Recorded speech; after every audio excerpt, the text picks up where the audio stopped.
Municipal కార్మికులతో నేడు AP ప్రభుత్వం చర్చలు జరపనుంది. ఉదయం 11 గంటలకు సెక్రటేరియట్లో మంత్రి ఆదిమూలపు సురేష్ తో భేటీ కానున్నారు. ఎన్నికలకు ముందు ఇచ్చిన హామీలు నెరవేర్చాలి అని మున్సిపల్ కార్మికులు డిమాండ్ చేస్తున్నారు. అవుట్ సోర్సింగ్ కార్మికులకు సమాన పనికి సమాన వేతనం, ఉద్యోగుల పర్మనెంట్, సిపిఎస్ రద్దు వంటి డిమాండ్లు నెరవేర్చాలని కోరుతున్నారు. అటు మున్సిపల్ కార్మికుల సమ్మె 3వ రోజు కొనసాగుతోంది. దీంతో రాష్ట్ర వ్యాప్తంగా మున్సిపాలిటీలో చెత్త నిల్వలు పేరుకుపోతున్నాయి. ఇప్పటికే పలు దఫాలుగా ప్రభుత్వంతో జరిపిన చర్చలు విఫలమవడంతో ప్రభుత్వం దిగిరావాల్సిందే అంటున్నారు మున్సిపల్ కార్మికులు.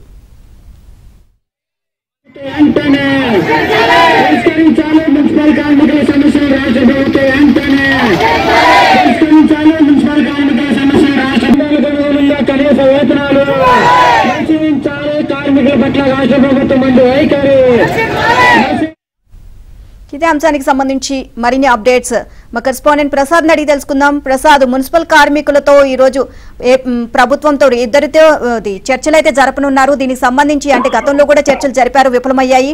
సో ఈసారైనా సఫలమయ్యే అవకాశాలు కనిపిస్తున్నాయా? రాష్ట్ర వ్యాప్తంగా మున్సిపల్ కార్మికులు సమ్మెబాటు పెట్టారు.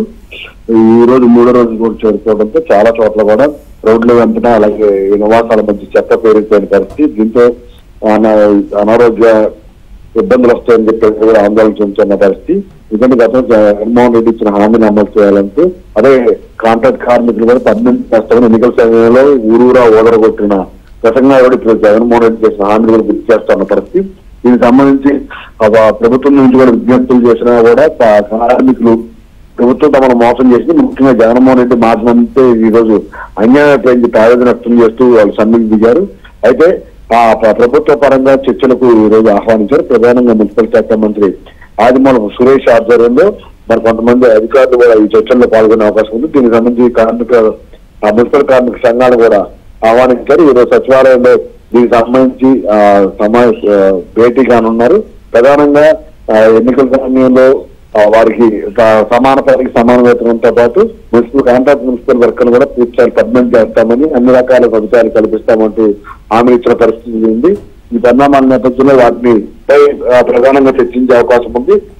అయితే వీటిలో ప్రభుత్వ పరంగా ఎంతవరకు ఆమోదం తెలుపుతారు, ఏ హామీలు సంబంధించి స్పష్టమైన హామీ లభిస్తుంది, లేకపోతే ప్రభుత్వం నుంచి ఉన్న ఇబ్బందులు ఆర్థిక పరిస్థితుల దృష్ట్యా సమ్మె విరమించాలని కోరతారా, స్పష్టంగా హామీలు అమలు చేస్తారని కూడా సందేశిస్తున్న నెలకొంది. ఎందుకంటే ఎప్పటికీ చూసాము అంగన్వాడీ మహిళలు 15 రోజులు పైగా సమ్మె చేస్తున్నా కూడా వారికి ప్రధాన డిమాండ్ పరిష్కారం చూపించకపోక వారిపై ఎదురుదాడి చేస్తున్న పరిస్థితి. అలాగే ఇప్పుడు కార్మిక సంఘాల వృత్తి వచ్చింది. కార్మిక సంఘాలకు సంబంధించి కూడా ఇప్పటికీ కొంతమంది అధికారులు హెచ్చరించిన పరిణామాలు కూడా వారు గుర్తు చేస్తా ఉన్నారు. తాము న్యాయం చేయమని కోరితే ఈ రోజు హెచ్చరికలు అలాగే బెదిరింపు ద్వారాలతో కొంతమంది అధికారులు పాలకులు వ్యవహరిస్తున్నారని కూడా చాలా మంది కార్మికులు ఆవేదన ఆగ్రహం వ్యక్తం చేస్తా ఉన్నారు. ఈ పరిణామాల నేపథ్యంలో ఈరోజు చర్చలు ఏ విధంగా కొనసాగుతాయని అంచనా అంత సర్వత్రా ఎదురు చూస్తున్న పరిస్థితి కనిపిస్తా ఉంది. అయితే ప్రధానంగా జగన్మోహన్ రెడ్డి ఇటువంటి ఆందోళనలు ఉత్పన్నమైనప్పుడు మంత్రులు, అధికారులు లేకపోతే సద్దల రామకృష్ణారెడ్డి వంటి వ్యక్తులు మాత్రమే చర్చలకు పిలవటం, వారి ద్వారా నడిపించేందుకు ప్రయత్నించడం అంటే కొంత కాలయాపన చేసే దిశగా అడుగులు పడతా ఉంది. చాలా సందర్భాల్లో కూడా ఈ జంటం చాలా స్పష్టమైంది.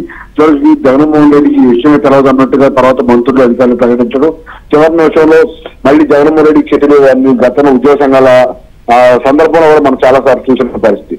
ఈ నేపథ్యంలో ఈ రోజు కూడా చర్చలకు సంబంధించి కేవలం కాలయాపనలు ఇప్పుడు విధానపరమైన నిర్ణయాలు కావచ్చు, ఆర్థిక అంశాలకు సంబంధించి ప్రధానంగా ముఖ్యమంత్రి జగన్మోహన్ రెడ్డి ఆమోదం లేకుండా ఎటువంటి నిర్ణయాలు చేసే అధికారం కానీ అంత హక్కు కానీ ఆ అధికారులకి, మంత్రులకి, పాలకులకు ఉండదు. ఇది అన్ని జగమెరిగిన టచ్. కానీ ఇటువంటి కార్మికులు, అంగన్వాడీ ఇటువంటి ఉద్యమాలు జరుగుతున్న సమయంలో నేరుగా ముఖ్యమంత్రి పాత్ర లేకుండా వీరందరినీ పంపడం అని దీని ద్వారా కొంతకాలం నెలల తరబడి 2-3 నెలలు కాలయాపన చేస్తారు. చివరిలో మళ్ళీ